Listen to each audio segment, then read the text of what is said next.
अपनी तकलीफ से नानपणथी श्वास ले सकता नहीं। तो मैं मैंने वो तू मुझ पे छोड़ दे, मैं देख लूंगा, तुझे कुछ नहीं होगा, मैं तुझे कुछ नहीं होने दूंगा। नक्की टी शर्ट हजी धोયું પણ નથી મેં।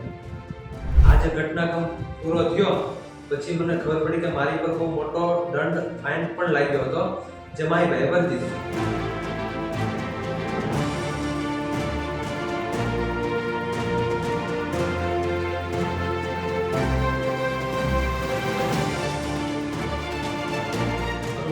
વાત કરું ને કે આપણે જે માણસને ટીવીમાં જોતા હોઈએ માનતા હોઈએ જો આપણી સામું અચાનક આપણે એને મળીએ તો અનુભવ તો ભાઈ કેમ આપણે આપણા ભગવાનને મળીએ અને આપણે ગુરુને મળીએ એવું લાગ્યું મને। અને અનુભવ તો હજી અઘરો છે અને જે મારી યારે જે ખંભામાં હાથ નાખીને જે માહીભાઈ હાલતા હતા પછી મને લઈને જતા ત્યાં બાઉન્સર લોકો આવી ગયા તો હું ડરી ગયો કે આ બધા મારશે, પોલીસવાળા મારશે એટલે મેં માહીભાઈને પકડી દીધા।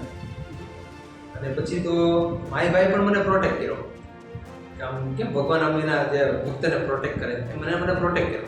હું માહીભાઈને કહેતો મને આ બધા મારશે તો માહીભાઈએ પણ કીધું તને કાંઈ નહીં થાય, 3 વાર બોલે તુझे कुछ नहीं होगा, ये लोग तुझे कुछ नहीं करेंगे। અને બાઉન્સર વાળાને કીધું इसे नाक की दिक्कत है, इसे कुछ भी मत करना, इसे कुछ मत करना। હું 3 વાર કીધું પછી મને થયું કે નહીં હવે લગભગ આ કોઈ મારશે નહીં।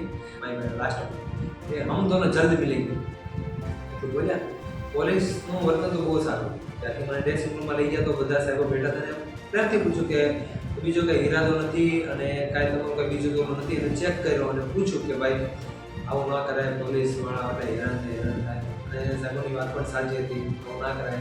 હા તો અમે ખાલી જોવા ગયા હતા ને માહીભાઈને જો ઉત્સુકતા વધી ગઈ એટલે કૂદ્યો પણ આવું ના કરાય આવો રિસ્ક કોઈ લેતા બી નહીં। પપ્પા ખીજાણા આવું ના કરવું જોઈએ પણ પછી ઠીક છે ધોનીને મળી રહ્યો ભાઈ માહીભાઈ એટલે ક્યાં વાત હોય। જાઉં રેલવે સ્ટેશન જાઓ કે પછી બસ સ્ટેશને જાઓ તો લોકો ઓળખી જાય છે અને સેલ્ફી પણ લે છે લોકો મારી સાથે।